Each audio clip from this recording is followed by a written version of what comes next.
Yo, what's good, YouTube? It's your boy Bowser Jr. Fan 13 here with the homies Be Cold and FDE Future Damon Everything. Hi. Yo, so we about to go see the new FNAF movie. I'm excited. I'm pumped up. I'm fucking pumped up, motherfucker, man. I'm fucking pumped up. And shit. I hope this is not gonna be like Nope and shit. Yeah, exactly. Man. Yeah. What's up? What's up, man? Hi. I'm excited. Yeah, wish us luck, guys.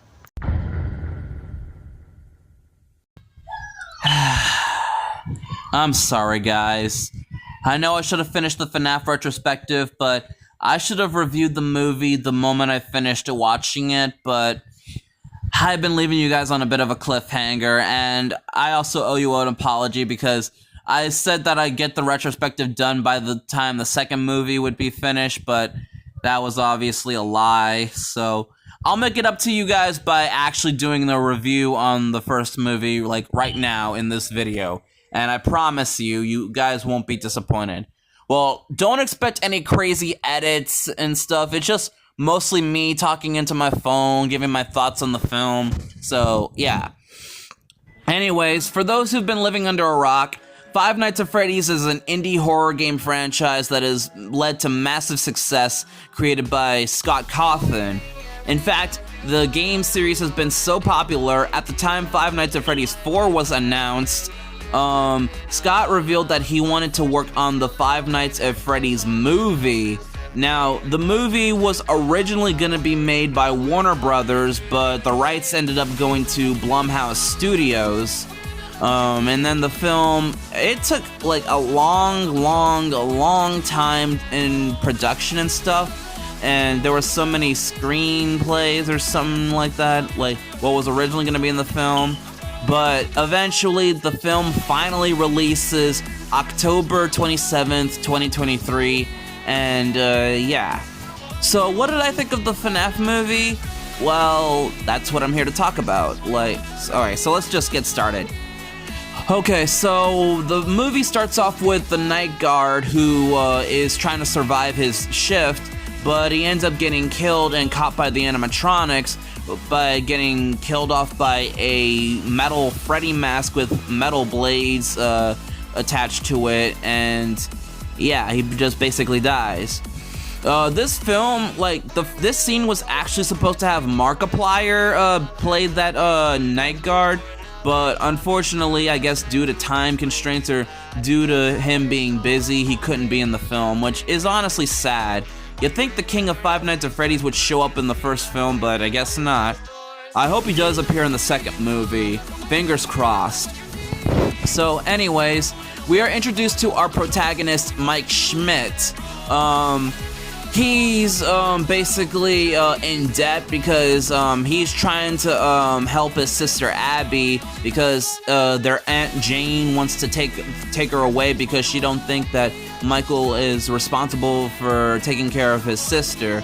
But Abby clearly doesn't like Aunt Jane, and Mike knows that Aunt Jane only wants her just for the money and stuff.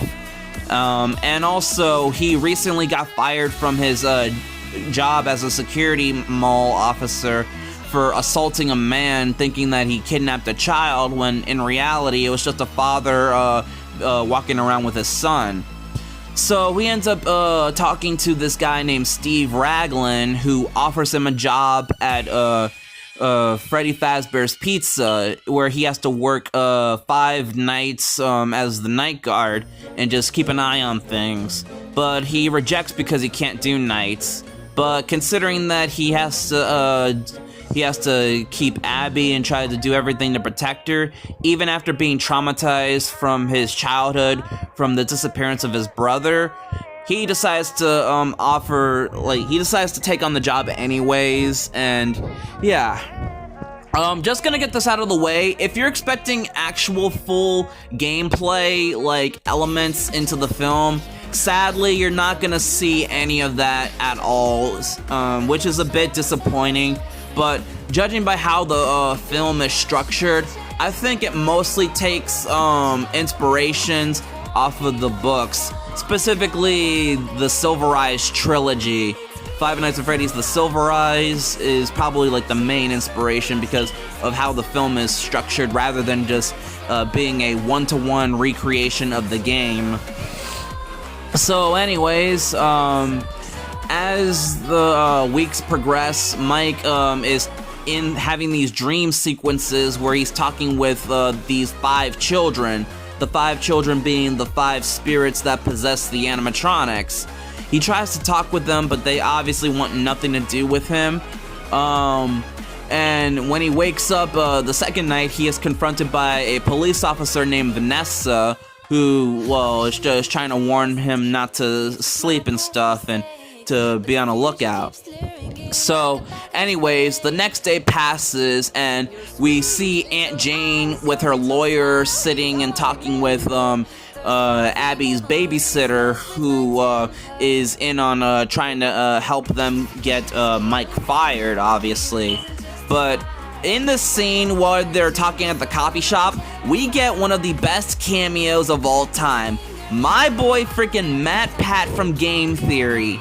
If you guys don't know Matt Pat, he's a popular YouTuber who makes theories on video games, films, food, and fashion and stuff with game theory, film theory, food theory, and fashion or style theory, whatever it is. But yeah, Game Theory has always been one of the best channels for FNAF lore, and Matt Pat is very popular.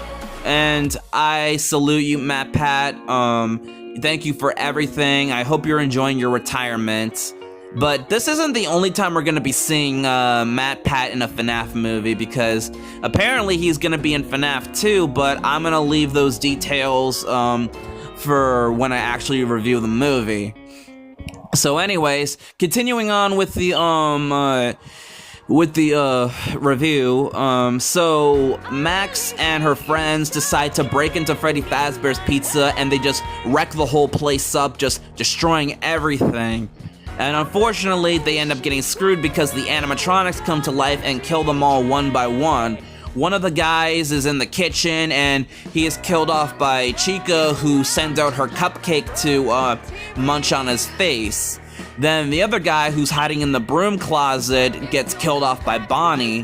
One guy who ends up going through the office and ends up seeing one of the guys getting killed off, he tries running through the hallway only to get caught by Foxy. And Max, who is still alive, goes into one of the closets where Freddy is hiding, and she sees a child somewhere. She looks into Freddy's mouth to see if the child is still there, only to be bitten off by Freddy, and yeah, so she dies. So afterwards, night 3, Mike decides to actually take Abby with him on their job, only to I'm sorry if I'm stuttering so much, guys. I'm trying to get this video out, and I know I'm not doing a professional review on the film, but I'm just trying to do the best I can for you guys. Anyways, so Mike decides to take Abby to Freddy Fazbear's Pizza, and hearing Abby screaming, he thinks that she's in danger, only to realize that she was just being tickled by the animatronics, who are somehow moving and stuff. And of course, Mike is suspicious about this. So, and Vanessa, she knows about this. She knows that the animatronics can move, and she just brushes it off like it's nothing. So the 4th night, they end up hanging out together and just having some fun and stuff. But things get a bit more suspicious when Mike asks about the yellow rabbit, to which Vanessa, she gets a bit serious, and she just doesn't want to talk about it. And she even tells Mike not to bring Abby with her, unless if he does, she will shoot him. Which, now that she's just straight up threatening him, like, she's looking a little suspicious, isn't she? So he actually decides to let Aunt Jane babysit Abby, which she is clearly not happy with that. So yeah. So Mike goes to try to confront the spirits of the animatronics, and they say that he can live an eternal dream with his brother and his family if on one condition he has to give up Abby, to which Mike knows that this dream is not real, and he can't just give away his sister. He lost his brother. There's no way he's gonna give up his sister. So Vanessa ends up coming in, and she finally comes clean on what's going on. She explains about the children possessing the animatronics, and the person responsible for it, the Steve Raglan guy, is actually William Afton, the man behind the slaughter. And we all know William Afton from the games. He's the main antagonist of the FNAF games, and he's the guy who killed all the 5 children. And in this movie, it's revealed that William is Vanessa's father, when Vanessa isn't the daughter of William Afton in the games, because, well, there's a different Vanessa that's completely different, and the only daughter that William had was Elizabeth, and he had Michael Afton and Evan as his children. But yeah. Anyways, so not only is it revealed that William killed the 5 children, he was the one who kidnapped Mike's brother and killed him. And then William himself shows up with all the animatronics under his control, wearing the Yellow Rabbit suit, aka the Spring Bonnie outfit, that he's going on his murderous spree. And he chases after Mike, trying to kill him. And Vanessa tries to stop him, but unfortunately, she's unable to do anything. Then there's the child that possesses Golden Freddy. He kills Aunt Jane and decides to take Abby to the pizzeria via a taxi. And this is where we get another cameo, my boy Corey Kenshin. Let's go! Oh my god. And if you also pay attention in the film, if you look at the employee of the month, the screen where it says employee of the month and the list of all the employees, you'll see dozens of FNAF fans and YouTubers as cameos as well, like Dawko and 8-Bit Ryan, and that's pretty cool. Man, the directors really pulled through with this film and the direction that they were taking and all the cameos and stuff. So Chica, she tried to stuff Abby inside the Springlock suit, but unfortunately Mike ends up saving her, and now she's being hunted down by Foxy, but Mike saves her. And yeah, Mike tried to disable the animatronics before William showed up. I forgot to mention this, I apologize guys, but now we're at the finale of the film. So, the only way how the animatronics will be able to stop William is Abby had to draw a little doodle picture revealing what actually happened, showing that all the kids were killed off by the Yellow Rabbit, aka William Afton. So once Abby showed them the drawings, they end up turning on William, and the cupcake ends up activating the spring lock mechanism, causing William to be spring locked and killed off, ending with his most iconic phrase, "I always come back," and stuff. Sorry guys, I've been talking way too much. My throat is already hurting. But anyways, so back into the review. So at the end of the film, the animatronics, they take William to suffer being locked up in the kitchen where he'll die, obviously, while the Golden Freddy child just stares off at him, feeling satisfaction and stuff. Meanwhile, Vanessa is currently in the hospital recovering from her stab wounds, and Abby asks Mike if they'll ever get to see the animatronics ever again, and Mike's like, you never know what could happen. And of course, that's the end of the film, but it's not the end of the FNAF movie series, because, as I said before, there's a second movie. And I also love the ending on how, at the end of the film, they played the Living Tombstones Five Nights at Freddy's theme song at the credits. It was awesome. And what also hinted at the sequel is that if you pay close attention, staying at the very end of the credits, You could hear a secret message in the style of the Atari minigames in FNAF 2, like the Save the minigames and stuff. Like, you can hear the Atari voice spelling the letters COMEFINDME, come find me, which I really love that attention to detail. Like, you could tell that these guys who worked on the film, they pulled out all the stops. And I think that's all I have to say about the FNAF movie. I think it's brilliant. It's not a perfect film, but it's a film that I could definitely like. And now, is the film scary? Well, the atmosphere is pretty terrifying, and there were a handful of jump scares that did catch me off guard. Like, I mean, obviously, there was Max's death when she got eaten by Freddy. That scared me.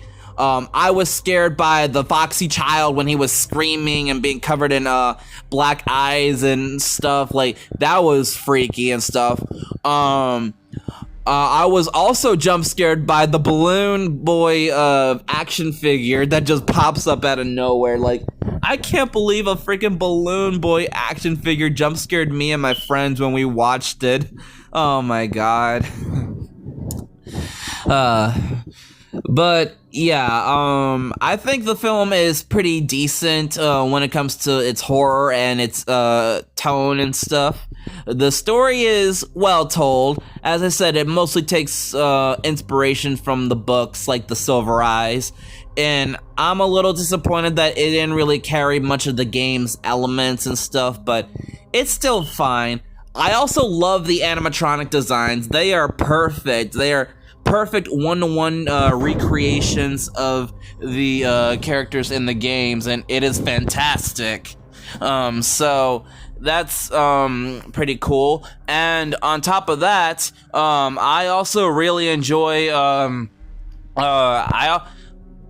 what's another thing I really like about the film?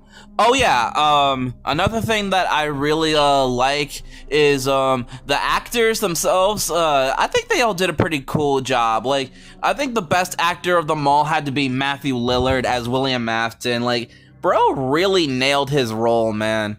But overall, I think that's pretty much all I gotta say about the film. I know I've been talking and rambling and stuff, and I apologize. I know you guys wanted a full Five Nights at Freddy's legit review, but this is the best I can give to you guys because I've been stalling this review for way too long and I really need to deliver on it. So yeah, overall, I give the Five Nights at Freddy's film a 7 out of 10. I think it's a really solid horror movie. Can't wait to watch FNAF 2. So yeah, that's pretty much all I gotta say, guys. You all know the drill. Like, comment, share, and subscribe. What do you guys think of the FNAF movie? Tell me in the comments below, and I'll see you guys next time.